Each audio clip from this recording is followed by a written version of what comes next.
दोस्तों नमस्कार। दोस्तों मैं विमल शाही आप सभी लोगों का अपने चैनल में स्वागत करता हूं और उम्मीद करता हूं कि आप लोग सब लोग स्वस्थ होंगे एवं मस्त होंगे। सभी राष्ट्रवादियों और सनातनियों से ये निवेदन रहेगा कि आप लोग मेरे चैनल को सब्सक्राइब कर लीजिए और वीडियो को लाइक एवं शेयर भी कीजिए।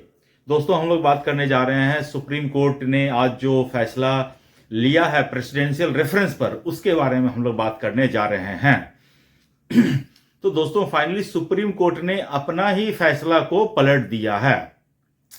जी हाँ दोस्तों, मामले को विस्तार से समझते हैं। मामला था अप्रैल महीने का, जब तमिलनाडु सरकार के कुछ बिल को वहां के राज्यपाल ने राष्ट्रपति के पास मंजूरी के लिए भेजा था, लेकिन राष्ट्रपति ने उस बिल पर अपना किसी भी तरह का निर्देश दे नहीं पाए थे। तो तमिलनाडु की सरकार जो है सुप्रीम कोर्ट पहुंच जाती है और 2 जजों की बेंच ने राष्ट्रपति और उपराष्ट्रपति को यह आदेश देते हुए एक ऑर्डर पास कर दिया कि कोई भी बिल को राज्यपाल हो या राष्ट्रपति हो 3 महीने से ज्यादा वो रोक नहीं सकती हैं, और अगर वो रोकती हैं तो उसके बाद वो बिल स्वतः पास माना जाएगा। ऐसा कहते हुए सुप्रीम कोर्ट के डबल बेंच ने उस 10 बिल थे तमिलनाडु सरकार के, उस बिल को पास कर दिया। भारतीय इतिहास में यह पहली बार ऐसा होता है कि कोई बिल बिना राज्यपाल या राष्ट्रपति की सहमति से कोई बिल पास होता है।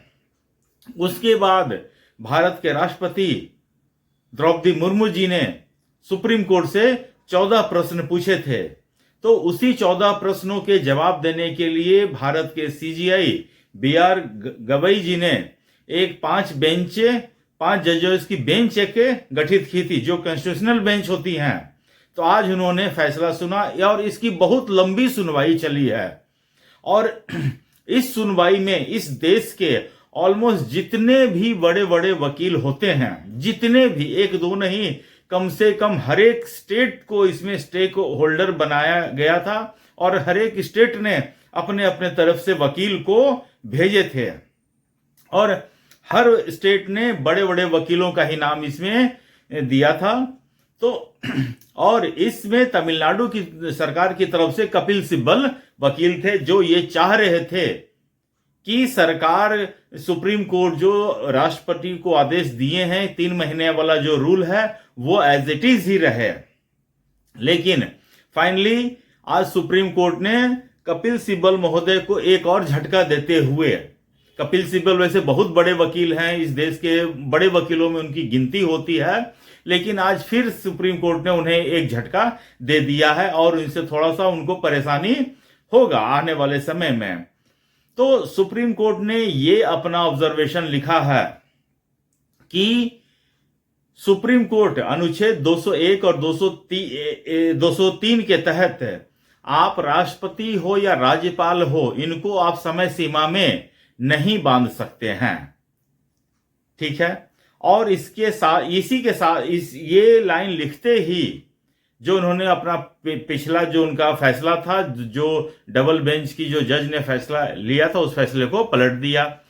हालांकि उन्होंने ये कहा है कि राष्ट्रपति या उपराज्यपाल को किसी भी बिल को इस रोकना उचित नहीं है। आपके पास 3 ऑप्शन होते हैं, या तो बिल पर साइन करना, बिल को रिजेक्ट करना, या बिल को सहमति के लिए राष्ट्रपति के पास भेजना।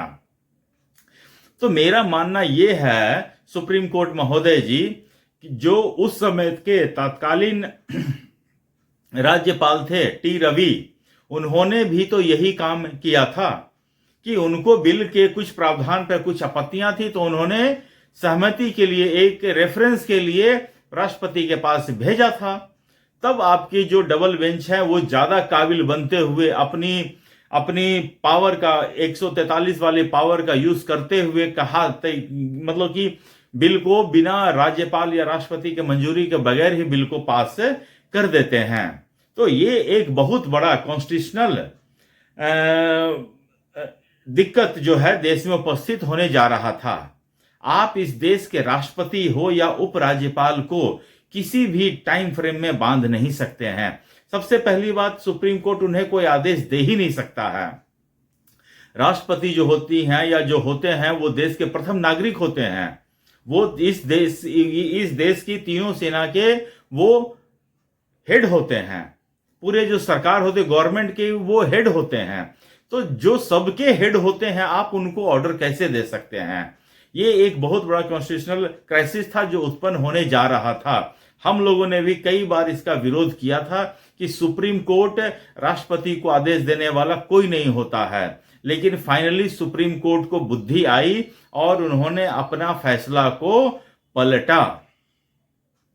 इसके साथ ही सुप्रीम कोर्ट ने यह भी कहा कि किसी भी बिल जो होता है वो जनता की भलाई के लिए होता है और इस पे राज्यपाल हो या राष्ट्रपति हो वो लंबे समय तक रोकना अनुचित है। तो क्या उचित है क्या अनुचित है ये राज्यपाल या राष्ट्रपति के विवेक पर छोड़ देना चाहिए। सुप्रीम कोर्ट अपना ये एक कह के एक लाइन लिख के अपना भड़ास निकालना चाह रहे हैं कि हम सुप्रीम कोर्ट एक केस को 25 साल तक खींचता है, इसमें सुप्रीम कोर्ट महोदय को कुछ भी उचित या अनुचित नहीं लगता है। लेकिन कोई एक बिल अगर रुक गया, किसी एक बिल रुक जाने से किसी की जिंदगी खराब नहीं होती है।